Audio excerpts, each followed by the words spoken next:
उपराष्ट्रपति चुनाव की शुरुआत होने में महज कुछ घंटे की देरी बची है। कल की तारीख 9 सितंबर की तारीख सुबह 10 बजे का वक्त होगा जब उपराष्ट्रपति पद के लिए चुनाव की शुरुआत हो जाएगी। लेकिन आज की तारीख बेहद महत्वपूर्ण, जिस वक्त आप ये वीडियो देख रहे हैं उस वक्त मॉक पोल हो रहा है। और मजे की बात ये कि एक तरफ भारतीय जनता पार्टी के पास बहुमत नहीं है तो दूसरी तरफ इंडिया का मॉक पोल सफल होता नजर आ रहा है, क्योंकि समूचा विपक्ष यानी कि इंडिया गठबंधन वो एक साथ नजर आ रहा है। और इन सब के दरमियान क्रॉस वोटिंग का खतरा मंडरा रहा है, क्योंकि एक सांसद ने अंतरात्मा की बात कह दी है। वैसे अंतरात्मा की बात तो कल की तारीख में बी सुदर्शन रेड्डी ने भी करी थी। तो क्या एक बार फिर अंतरात्मा की आवाज पर कल की तारीख में मतदान किया जाएगा, क्रॉस वोटिंग होगी और उपराष्ट्रपति पद पर बी सुदर्शन रेड्डी की जीत हो जाएगी? और अगर ऐसा होता है तो फिर क्या एक अविश्वास प्रस्ताव भी आ जाएगा? यदि थोड़ी बहुत भी क्रॉस वोटिंग होती है तो अविश्वास प्रस्ताव का रास्ता साफ हो जाएगा। और यह अविश्वास प्रस्ताव प्रधानमंत्री नरेंद्र मोदी की कुर्सी को हिलाने के लिए होगा। सारी बातें जरा विस्तार से। नमस्कार, मैं स्वप्निल और आप मुद्दा देख रहे हैं। दोस्तों, आगे बढ़े उससे पहले एक छोटी सी अपील है। मुद्दा इन दिनों एक गंभीर आर्थिक संकट से जूझ रहा है। एक तरफ हमारे मेन बैंक अकाउंट बीते कई महीनों से फ्रीज चल रहे हैं, दूसरी तरफ हमारे 2.5 साल पुराने चैनल को परमानेंटली डिलीट कर दिया गया। लिहाजा आज की तारीख में मुद्दा को डे टू डे ऑपरेशंस में काफी मुश्किलों का सामना करना पड़ता है। ऐसे में आपसे अपील है, ये अपील करना हमारी मजबूरी भी, कि यदि आप सक्षम हो, यदि आप चाहें तो छोटी छोटी मदद मुद्दा की जरूर कीजिएगा। आपके स्क्रीन पर क्यूआर कोड है, नीचे यूपीआई का नंबर है। अब आगे बढ़ते हैं और जरा कुछ समीकरणों को समझने की कोशिश करते हैं जो खबरें आप तक पहले भी आ चुकी हैं। दोस्तों, आज की तारीख तो डिनर पार्टी की भी तारीख थी। 8 सितंबर की तारीख प्रधानमंत्री नरेंद्र मोदी को एनडीए के सांसदों को डिनर पार्टी देनी थी, लेकिन वो डिनर पार्टी कैंसिल कर दी गई। वजह बताई गई कि बाढ़ ग्रस्त क्षेत्र में तमाम सांसद रिलीफ कार्यों में लगे हैं और इसके साथ ही साथ इससे पहले जेपी नड्डा की तरफ से जो डिनर पार्टी का आयोजन किया गया था उसे भी कैंसिल किया गया। कारण यही बताया गया। लेकिन मजे की बात यह कि एक तरफ ये डिनर पार्टीज कैंसिल हो रही थी तो दूसरी तरफ भारतीय जनता पार्टी की कार्यशाला का भी आयोजन हुआ और संसद भवन के सेंट्रल हॉल में मॉक पोल का भी आयोजन किया गया। यानी कि यदि वाकई में बाढ़ग्रस्त क्षेत्र में तमाम सांसद व्यस्त थे तो फिर ना तो इस कार्यशाला का आयोजन होना चाहिए था और ना ही इस मॉक पोल का। लेकिन ये सब कुछ हुआ और डिनर पार्टी कैंसिल हो गई। डिनर पार्टी कैंसिल होने के पीछे वास्तविक वजह क्या है?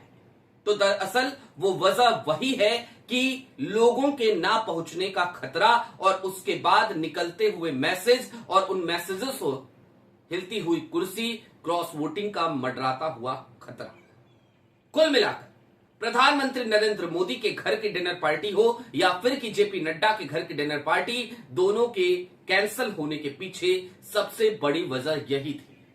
वैसे भारतीय जनता पार्टी के पास अपने दम पर सांसदों की संख्या पर्याप्त नहीं है और एनडीए के सहयोगियों की जरूरत जरूर है। लेकिन एनडीए के सहयोगियों को क्या अंतरात्मा की आवाज सुनाई देगी? मैं चाहता हूं संजय राउत, शिवसेना के यूबीटी के सांसद, उनकी एक छोटी सी बाइट आप सुनिए। उन्होंने अंतरात्मा को लेकर क्या कहा। उपराष्ट्रपति पद के उम्मीदवार बी सुदर्शन रेड्डी जो इंडिया गठबंधन के हैं, उन्होंने तो कल की तारीख में अंतरात्मा की बात की थी। संजय राउत ने आज एक नया बम फोड़ दिया है। सुनिए जरा क्या कहते हैं। देखिए, मॉक पोल तो कल एनडीए के लिए भी हो गया। प्रधानमंत्री भी खुद मॉक पोल में बैठे थे। आज हमारे अपोजिशन के लोग मॉक पोल करेंगे। देश के जो सांसद होते हैं उनको भी मॉक पोल की जरूरत पड़ती है। एक अच्छा चुनाव हो रहा है। बात ऐसी है कि भारतीय जनता पार्टी के पास बहुमत नहीं है। उपराष्ट्रपति पद संवैधानिक पद है और हमारे जो उम्मीदवार है जस्टिस बी सुदर्शन रेड्डी जी ने एक आह्वान किया है और हमारा भी यही आह्वान है। ये जो मतदान सांसद करेंगे वो राष्ट्रहित के लिए होना चाहिए, संविधान बचाने के लिए होना चाहिए। देश का आत्मा और हमारी अंतरात्मा की आवाज सुनकर हमारे सांसदों ने मतदान करना चाहिए है हमारी सबकी एक भावना है। जिस तरह की हालत देश में बनी है, देश के पूर्व उपराष्ट्रपति आज भी गायब है।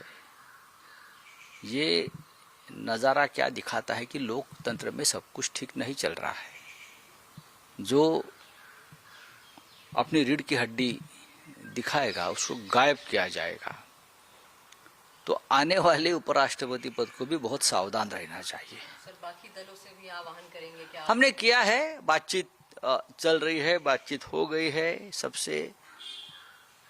तो अब देखेंगे क्या होता है, चुनाव है। सुना आपने संजय राउत को। संजय राउत ने सीधे तौर पर न सिर्फ अंतरात्मा की बात की बल्कि ये भी बता दिया कि भारतीय जनता पार्टी के पास बहुमत नहीं है।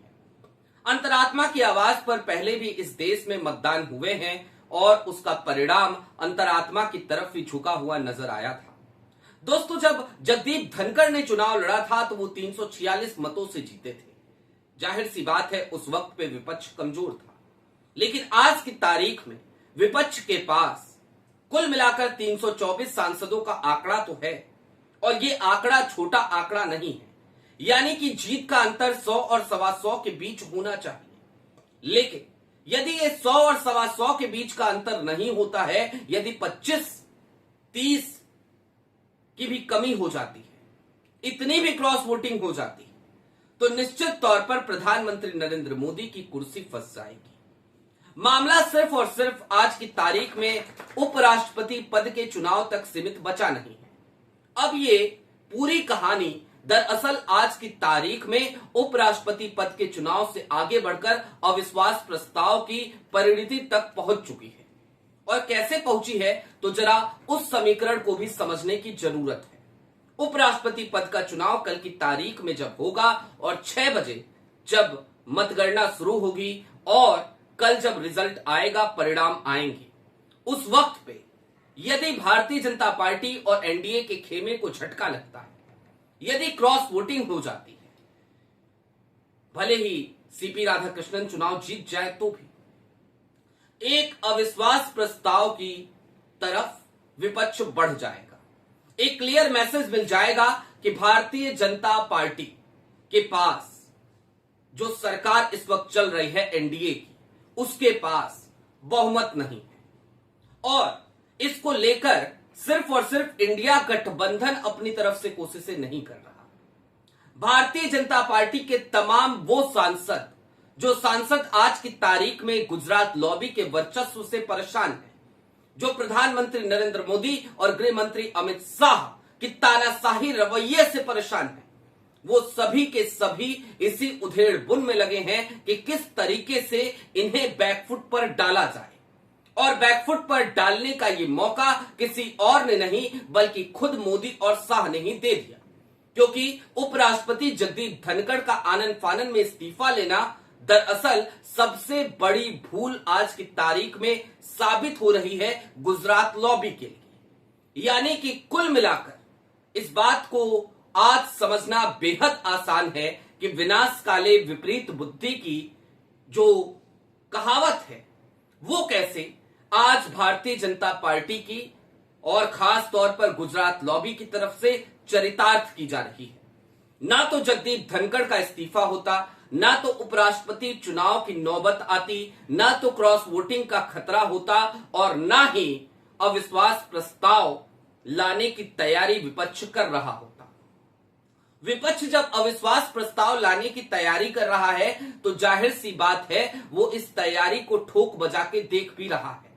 विपक्ष के तमाम बड़े नेता जिनके हर पार्टी में अच्छे संबंध हैं, यहां तक कि एनडीए के सहयोगियों के साथ भी जिनके अच्छे संबंध हैं, वो लगातार सांसदों से बातचीत कर रहे हैं और एक बड़ी जानकारी आज देर शाम मैं आपको देने जा रहा हूं। निश्चित तौर पर वो जानकारी एक ऐसी जानकारी है जिसे सुनने के बाद आपको लगेगा कि ये तो एक बड़ा खेला होने जा रहा है, एक ऐसा खेला जिस तरीके के खेल को पहले भी इस देश ने देखा है। इमरजेंसी के बाद मोरारजी देसाई की सरकार और मोरारजी देसाई की सरकार कैसे गिरी, ये इस देश ने देखा था। कुछ वही स्थितियां आज की तारीख में भी बनती हुई नजर आ रही हैं और इन तमाम स्थितियों में फंसती हुई गुजरात लॉबी नजर आ रही है। सवाल ये नहीं है इंडिया गठबंधन के सामने कि अगला प्रधानमंत्री कौन होगा और किस पार्टी का होगा। सवाल तो ये है कि गुजरात लॉबी की विदाई कब होगी, कैसे होगी, और उसके लिए चाहे जिसे भी दुल्हा बनाना पड़े, दुल्हा बनाने के लिए इंडिया गठबंधन तैयार है, ठीक उसी तरीके से जैसे इंदिरा गांधी ने किया था। आपकी क्या राय है कमेंट बॉक्स में जरूर बताइएगा।